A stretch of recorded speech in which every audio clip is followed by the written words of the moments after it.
Hello there, and welcome back to the English Talk community. I'm so glad you're here today because what we're going to talk about is something that probably keeps you awake at night. You know that feeling, right? You're in the middle of a conversation and your brain is working overtime, translating every single word from your native language to English before you speak. It's exhausting. And while you're busy translating, the conversation moves on, and you miss your chance to say something meaningful. I totally get it. I understand exactly how frustrating this feels. You've been studying English for years. You know the grammar. You understand everything when you read or listen. But when it's your turn to speak, your mind goes blank or gets stuck in this endless translation loop. But here's the thing that's going to change everything for you today. What if I told you that the most fluent English speakers you admire never translate in their heads?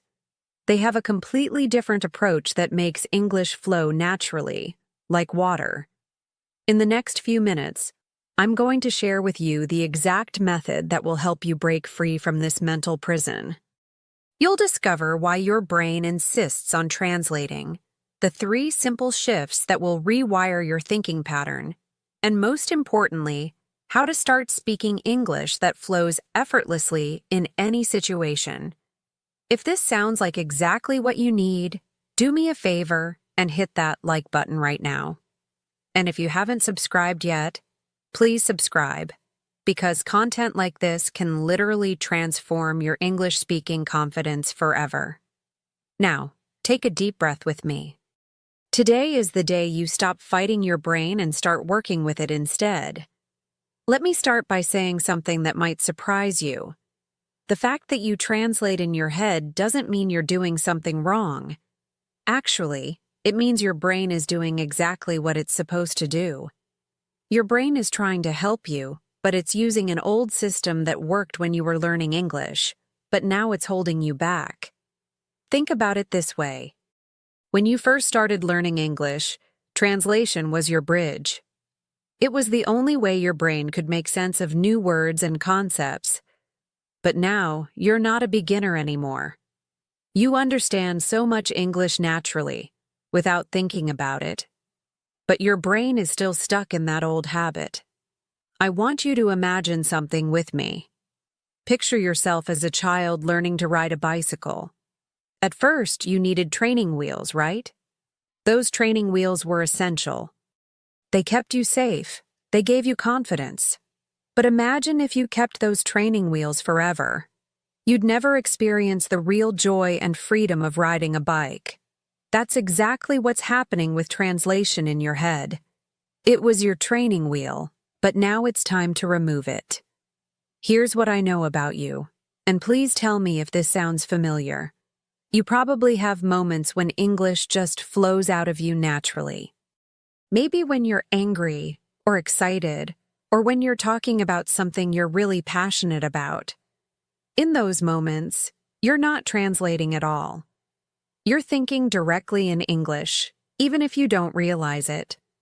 But then there are other times, especially in formal situations or when you're feeling nervous, when your brain switches back to translation mode. And suddenly, everything becomes difficult again. You feel like you're moving through thick mud instead of clear water. Why does this happen? Well, there are 3 main reasons, and understanding these reasons is going to be the key to your breakthrough. But before I tell you what these reasons are, I want to address something that might be going through your mind right now. You might be thinking, but I need to translate to make sure I'm saying the right thing. I understand this fear completely. You're worried that if you don't translate, you'll make mistakes, and people won't understand you. But here's something interesting that I want you to consider, and we'll explore this deeper in just a few minutes. Native English speakers make mistakes all the time. They use wrong words. They change their minds mid-sentence. They say and constantly. But their English still flows naturally because they're not trying to be perfect. They're just trying to communicate. Now, let me tell you about Sarah. Sarah is one of my students who had exactly the same problem as you. She could write beautiful emails in English. She could understand movies and podcasts without subtitles. But when she had to speak in meetings at work, she would freeze. Her brain would go into translation mode, and by the time she figured out what to say, the meeting had moved on to the next topic. Sarah tried everything. She practiced conversations in front of the mirror. She memorized phrases. She even tried speaking faster to force herself not to translate. Nothing worked. Until she discovered the 3 shifts I'm about to share with you. The first shift changed everything for her, but it was also the scariest one. And I'm going to tell you what that shift is in just a moment, because I want you to be mentally prepared for it. But first, let me ask you something. Have you ever noticed that when you dream in English, you never translate? Or when you're talking to yourself in your head about simple, everyday things, sometimes those thoughts are directly in English? This proves that your brain already knows how to think in English. It's just a matter of accessing that natural ability more consistently. The reason you can't access it consistently has to do with something psychologists call the comfort zone. Your brain loves patterns and habits because they feel safe. Translation feels safe because it's what you've always done. But safety and growth can't happen at the same time. Here's where it gets really interesting, though. There's a specific type of situation where translation becomes almost impossible, and when you understand what type of situation this is, you can create more of these situations in your daily life. But I'll reveal what this situation is a little later, because first you need to understand the second reason why your brain insists on translating. The second reason is connected to something that happens in your body, not just your mind. When you're about to speak English, especially with native speakers or in important situations, what happens to your heart rate? It probably increases, right? Your breathing might become shallow. Your muscles might tense up. This physical response triggers what I call survival mode in your brain. And when your brain is in survival mode, it goes back to what it knows best, which is translation. It's trying to protect you from making mistakes, but actually, it's making mistakes more likely. But here's the good news, and this is something that will give you so much hope. There's a simple technique that can switch your brain out of survival mode and into what I call flow mode in less than 30 seconds. This technique is based on something that professional athletes and public speakers use, and it works every single time. I'm going to share this technique with you very soon. But first, I want you to understand the third reason why translation happens, because when you understand all 3 reasons, the solution becomes crystal clear.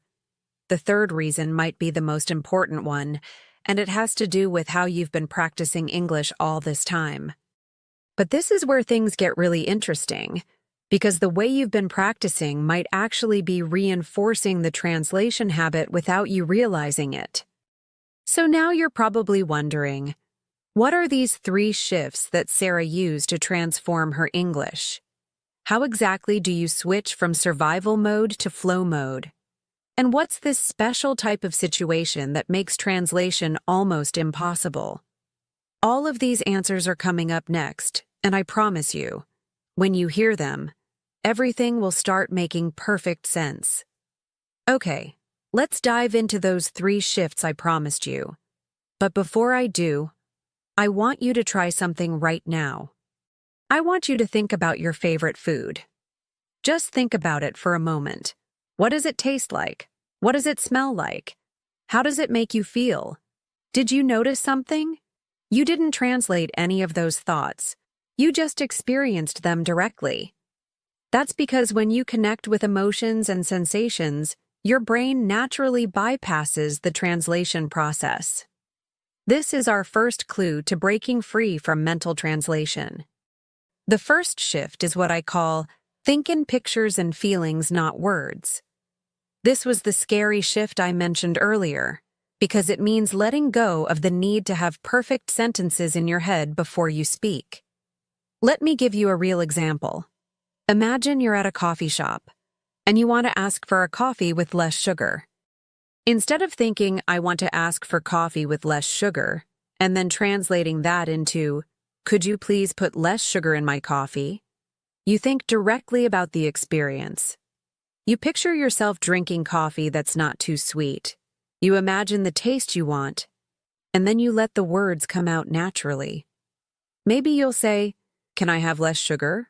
Or not too much sugar, please? Or even little bit sugar only. All of these communicate your message perfectly, and they flow much more naturally than a perfectly constructed sentence. You know what's amazing about this approach? Native speakers do this all the time. They think about what they want to communicate, not about how to construct the perfect sentence. That's why their English sounds so natural and effortless. But here's where most people get stuck. And maybe you're thinking about this right now. You're worried that if you don't plan your sentences carefully, people won't understand you. Let me tell you about Marcus, another one of my students. Marcus worked for an international company, and he had to participate in video conferences with colleagues from different countries.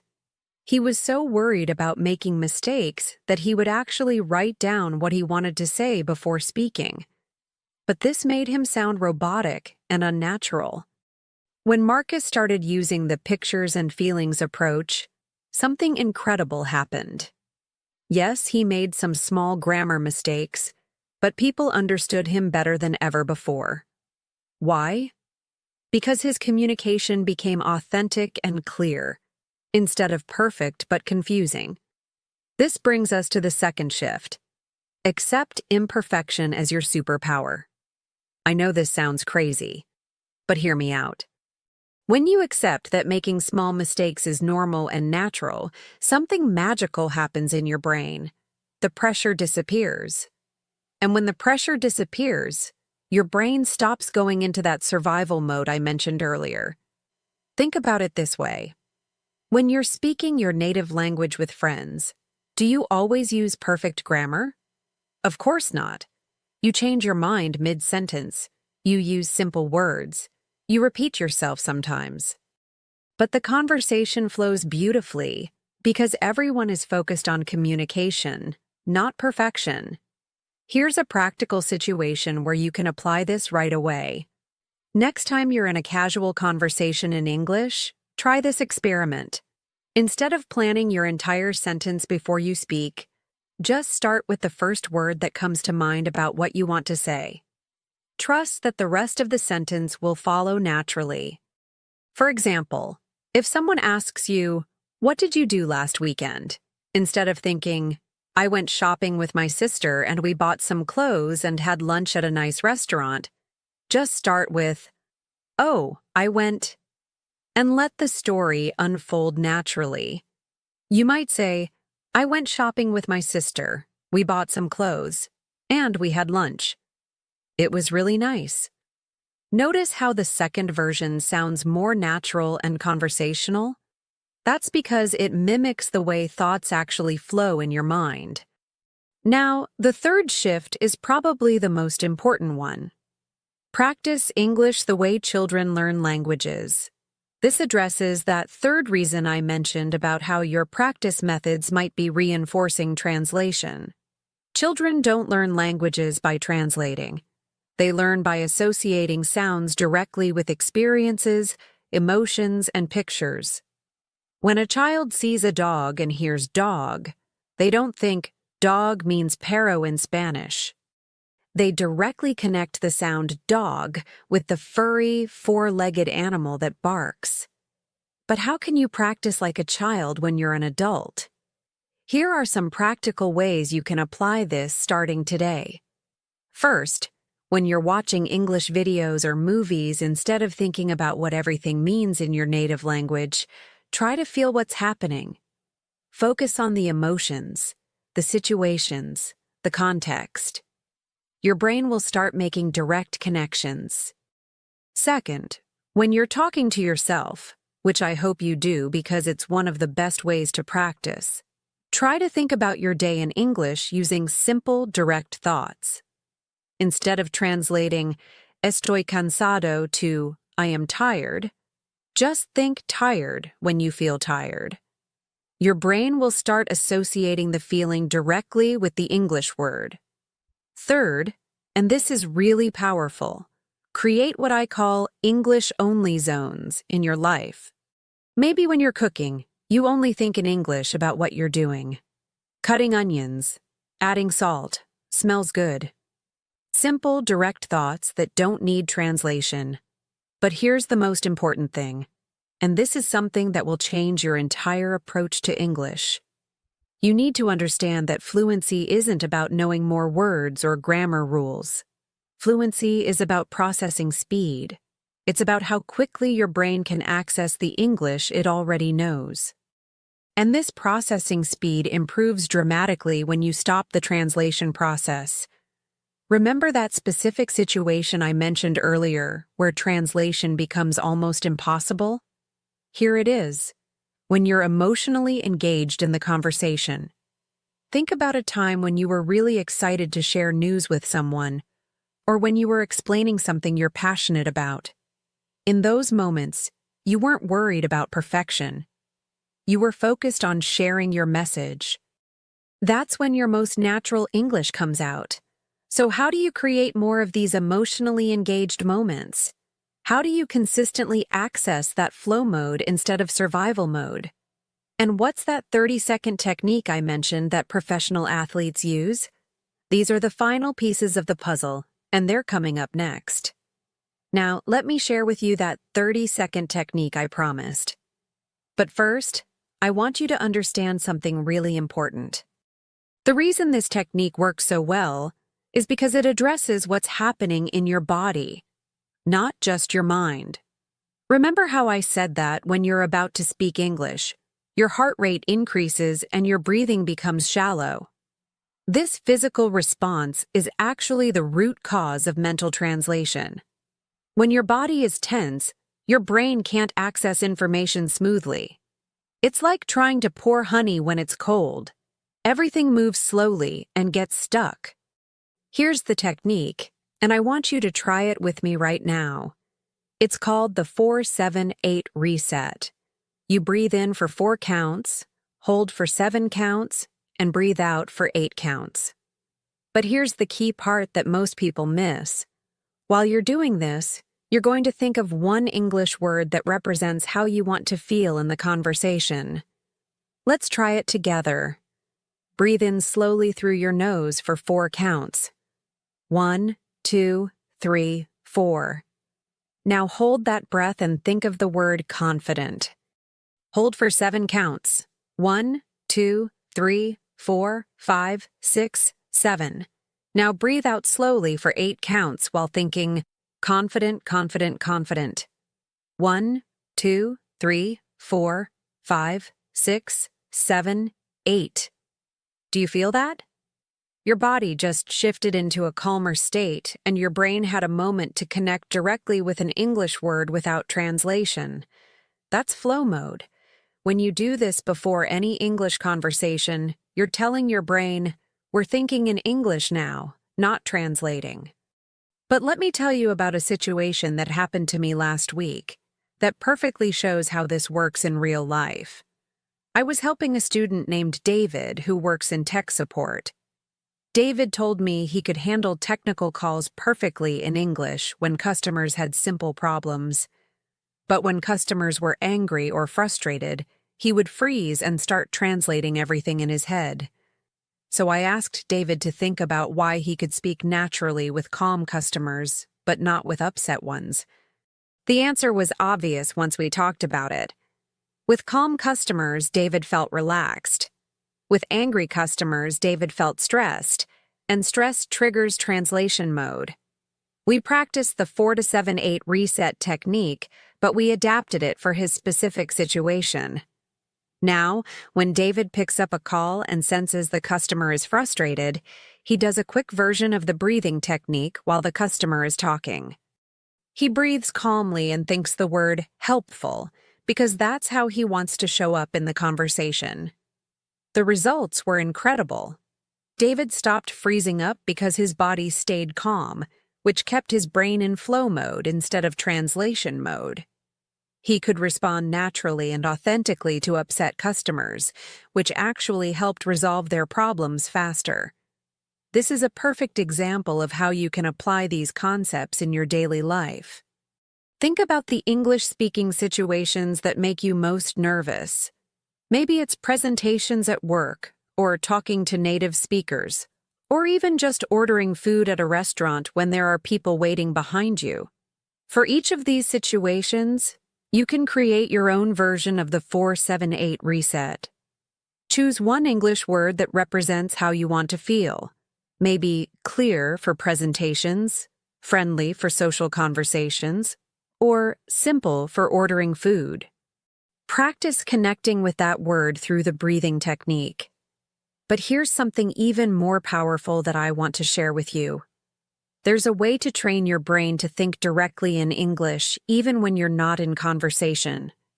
It's something I call English mental habits, and you can start building these habits today. The first habit is what I call English commentary. Throughout your day, instead of thinking about what you're doing in your native language, try to describe your actions in simple English. When you're getting dressed, think, putting on my shirt, looking for my keys, checking my phone. When you're cooking, think cutting vegetables, heating oil, adding spices. The key is to keep it incredibly simple. You're not trying to create perfect sentences. You're training your brain to associate activities directly with English words and phrases. The second habit is English emotional check-ins. Several times a day, ask yourself, how do I feel right now? And answer in English. Maybe you think tired, excited, worried, or hungry. This builds direct connections between your emotions and English words, which makes your English much more authentic when you speak. The third habit, and this one is really fun, is English problem solving.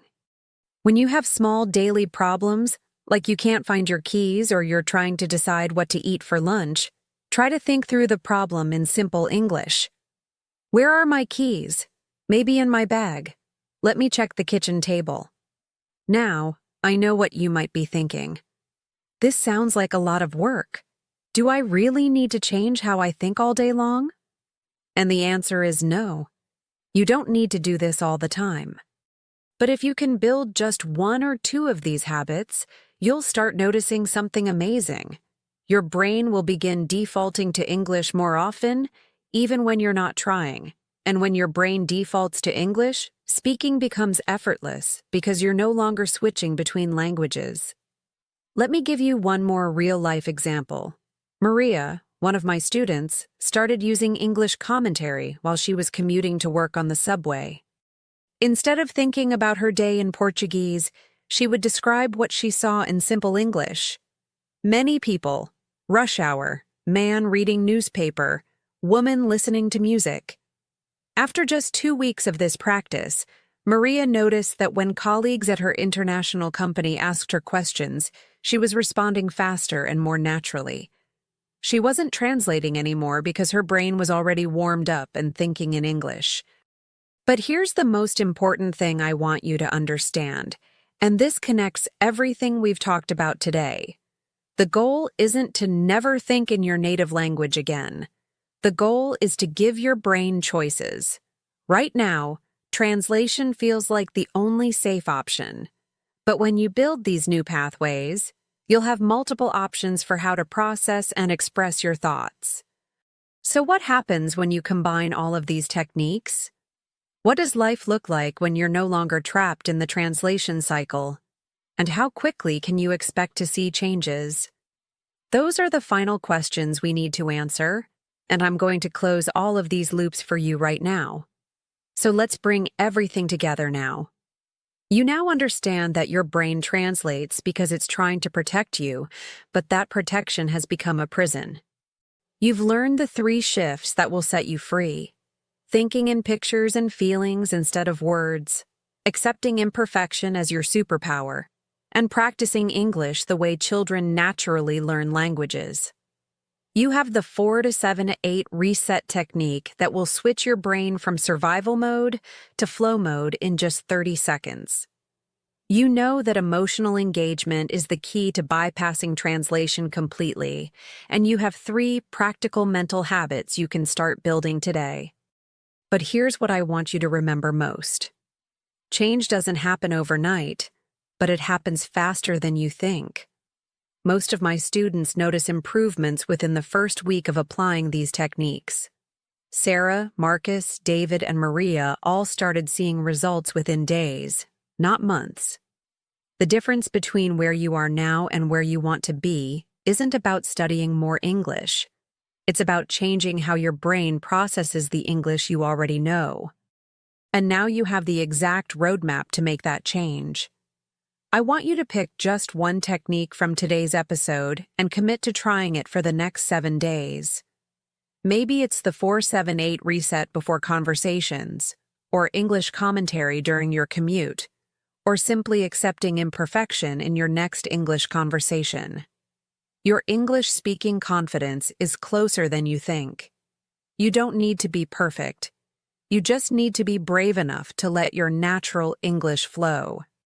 If this episode helped you, please hit that like button and subscribe to our channel. Share it with someone who's also struggling with mental translation. Together, we can help more people break free from this common challenge. Remember, your English is already inside you. Now you know how to let it out naturally. I'll see you in the next episode, where we'll explore another game-changing topic for your English fluency journey. Until then, keep practicing, keep flowing, and keep believing in yourself.